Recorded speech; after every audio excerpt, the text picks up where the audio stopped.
So on Saturday, I'm driving out to Barnesville, helping Isabel move. Isabel, Jerry got married. It's probably best that married people, cohabitate, live in the same place. So we're moving Isabel over to Jerry's.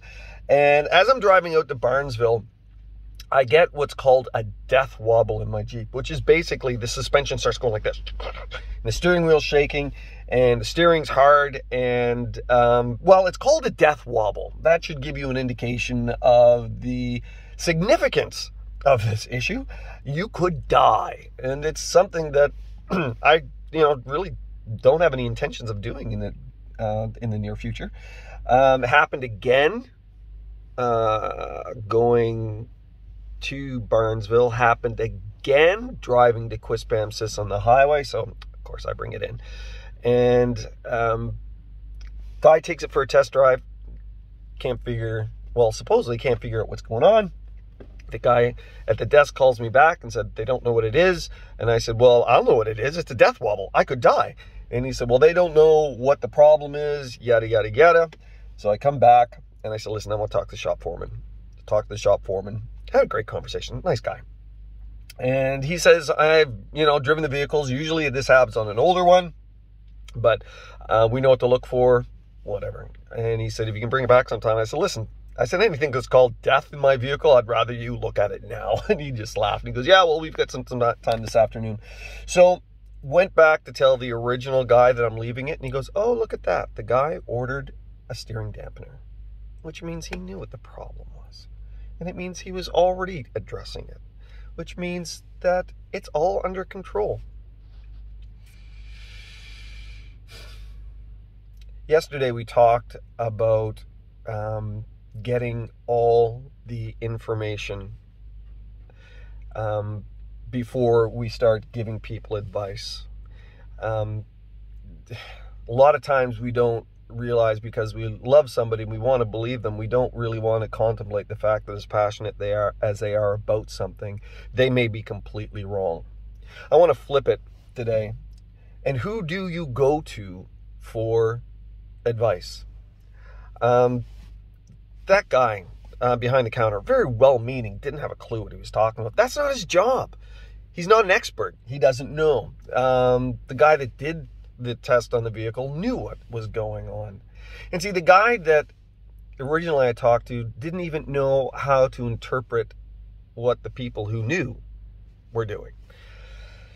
A lot of times we do that. We go to the first person that'll listen. We take our advice from anybody that will tell us what we want to hear. And a lot of times those people give us input, very well-meaning, but not good stuff. If somebody is going to give you advice without asking you questions, without challenging your position, without playing the devil's advocate, so to speak, they're really not safe people to talk to, because they're not people that take the time to know the truth before they just start affirming what you believe. The scripture says, preach the word, be prepared in and out of season, correct, rebuke, and encourage. Correct. Yeah, you can't correct if you don't know they're wrong. Rebuke, that's willing to risk. Like, are these people willing to risk relationship to speak into my life and tell me the truth? And encourage, are they going to give me good advice on how to proceed, how to go forward? Are these people that know? I remember one time somebody asking me, what right do you have to speak into somebody else's life? And I was a pastor. Like, well, first of all, it's my job. Second of all, I don't have all the answers, but one of the things that I did have is access to a lot of people that did. And I was very careful about what type of advice that I gave, and I still am, because I don't want to be the one that gives somebody a word that is going to make things worse instead of better. The people that I allow into my life to speak into my life, and the people that whose opinions that I value, are people that ask me tough questions, are people that don't just take my word for it, people that recognize where my weaknesses are and say, Tim, you have a tendency to, and I don't like it. It's not easy, but at the end of the day, it makes things better. A man of many counselors will come to ruin. If you throw out your pain to everybody and accept everybody's advice, it won't help.